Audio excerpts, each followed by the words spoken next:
Estás escoitando Tecendo Redes, un programa especial dende a Agrupación Instructiva de Camouco, Radio Fene.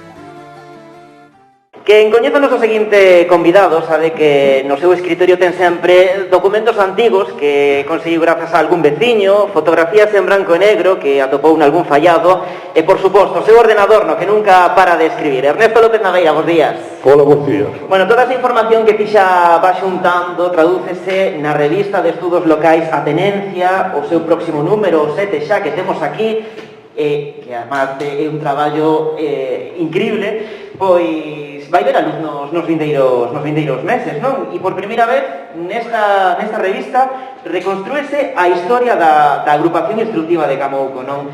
Canto traballo hai detrás desa investigación? Bueno, teño que dicir que non é un traballo únicamente meu. Somos un grupo de amigos, colaboradores e xente que ten bastante sensibilidade co tema da historia local, non? Entón, nos coñecemos e decidimos colaborar. E a revista é o fruto desa colaboración. En este caso, Ernesto, bos días, resultou máis difícil recompilar toda a información ou darlle forma logo? A verdade é que as dúas cousas teñen certa dificultad, non? Porque resulta que a documentación hai pouca.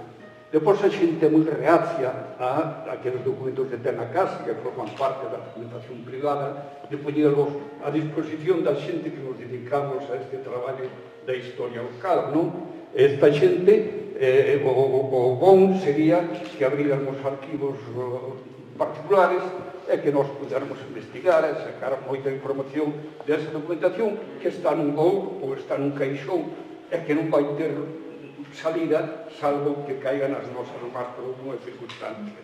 Entón, é difícil recuperar a información e despois contextualizala tamén é difícil. Pero, bueno, con un pouquinho de esforzo se vai encontrando a liña que vai marcar a posibilidade de facer unha bonita historia. E no teu traballo explicas que a proximidade da Alianza Aresá é clave na creación desta agrupación instructiva de Camouco. Ata que punto se inspira unha na outra? Si se ve a marcha das publicacións da Tenencia, da revista, lógicamente, se ve que primeiro hai un traballo sobre a sociedade de Camouco, non? Esa sociedade no aspecto económico e aspecto social que se basa no catastro de Ensenada, que é unha radiografía, unha fotografía de unha época concreta, 1750 e pico. Entón, a partir deste traballo se fai outro sobre a Alianza Aresana. Por qué? Porque non se comprende, eu non comprendía, escribir a historia da agrupación instructiva sin coñecer a Alianza Aresana. Por qué? Porque a Alianza Aresana é a decana, é a primeira escola que se funda en 1904 e que chega a Galicia en 1905, xa empezan as escolas, as escolas que eles fundaron, e hai moitas escolas, non todas, porque isto é un movimento que se chama o movimento das sociedades de instrucción. E ese movimento pertencen a estas escolas fundadas por cubanos. Ben, quero dicir que unha vez que se funda a Alianza Aresana, en Camouco, que tiñan unha deficiencia escolar enorme e que sufrían todos aqueles que migraban, chegando moitos analfabetos, pois deciden copiar o exemplo da Alianza Aresana e facer unha escola en Redes. Isto fundan a sociedade no ano 1911 e construen a escola en 1915. Non son dúas vidas paralelas. A Alianza Aresana ten a súa vida, ten o seu proceso, e a agrupación instructiva hai algunhas diferencias con respecto á Alianza, pero no básico e no importante son semellantes. E no artigo falas tamén do avance que supuxo para Camouco esta escola, construída, como decías, en 1915. Que modelo educativo se aplicaba? Bueno, os modelos educativos eran modelos de vanguarda. Os idearios eran idearios que os idearios se facían na Habana.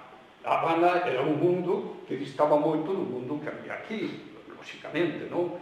Eran ciudades moi abertas, con sociedades que tiñan bastante as posibilidades económicas.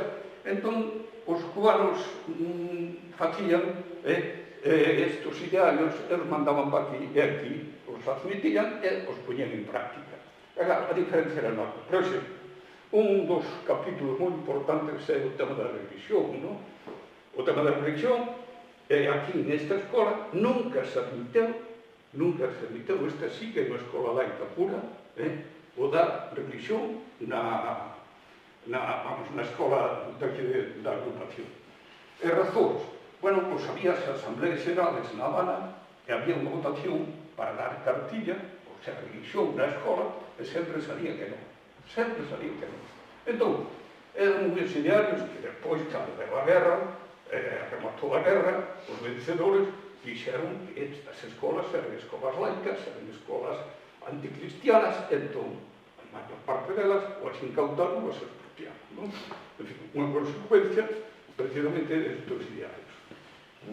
Non se daba a religión na escola, respetábanse todas as religións e as creencias de todo o mundo. Efectivamente. Eles dicían que a escola podía ter relación coa religión sempre que non se fixera catequesis, sempre que non se obligara a ser religiosos e levar esos preceptos que impón a religión, non? Si era en plan de estudiar, de coñecer todos estes temas, non había problema ningún. E tamén fa referencia á construción deste edificio desde o que hoxe facemos este programa e inclúese no artigo un plano que forma parte do prego de condicións de 1913 que é a única información gráfica que se dispón dese proxecto. Como dices con ele?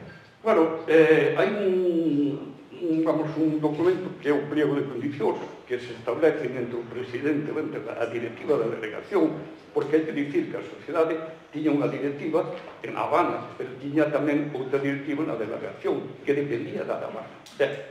Entón, entre estos firman o pliego de condicións para facer o edificio. E aí figura ese pequeno boceto, que é un plan, porque realmente é un boceto.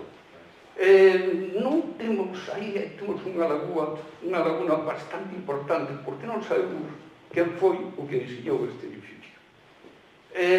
Casi todo apunta a que foi José Calvo, un constructor de redes, que ademais tiña forno, era un home polifacético, non?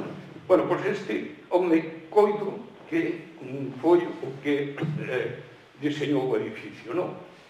Entón, como única información, única documentación sobre o edificio, temos ese plano e ese pliego de condicións.